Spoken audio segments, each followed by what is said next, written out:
आज सुनिए कहानी शराफत का लिबास।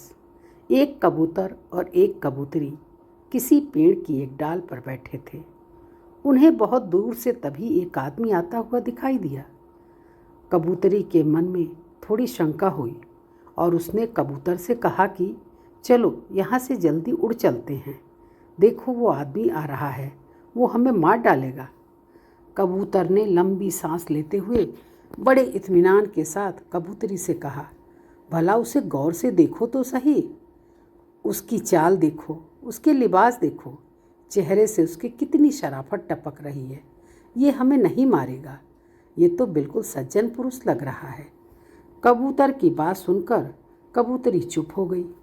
जब वो आदमी उनके करीब आया तो अचानक से उसने अपने वस्त्र के अंदर से एक तीर कमान निकाला और झट से कबूतर पर तान दिया और उस बेचारे कबूतर के वहीं प्राण पखेरु उड़ गए। असहाय कबूतरी ने किसी तरह से भागकर अपनी जान बचाई और वह बहुत दुखी होकर बिलखने लगी। उसके दुख का कोई ठिकाना न रहा। पल भर में ही उसका सारा संसार उजड़ गया।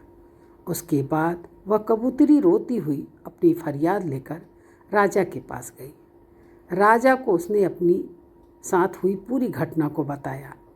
राजा बहुत दयालु और सज्जन इंसान थे। राजा ने तुरंत अपने सैनिकों को उस शिकारी को पकड़कर लाने का आदेश दिया। तुरंत शिकारी को पकड़कर दरबार में लाया गया। शिकारी ने डर के कारण अपना जुर्म बहुत जल्दी ही कबूल कर लिया।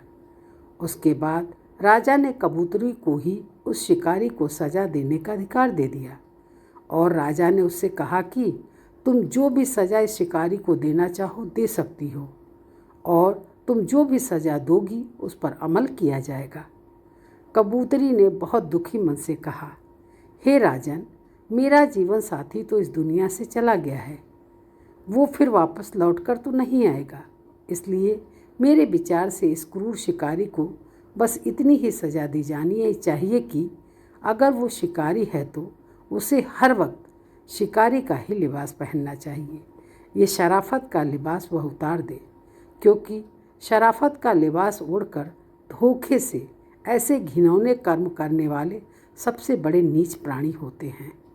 इसलिए अपने आसपास शराफत का ढोंग करने वाले बहरूपियों से हमेशा सावधान रहें, सतर्क रहें और अपना बहुत ख्याल रखें। कहानी कैसी लगी कमेंट करके ज़रूर बताएं तथा मेरे इस चैनल को लाइक और सब्सक्राइब अवश्य करें। मिलती हूँ ऐसी ही एक नई और अनोखी कहानी के साथ।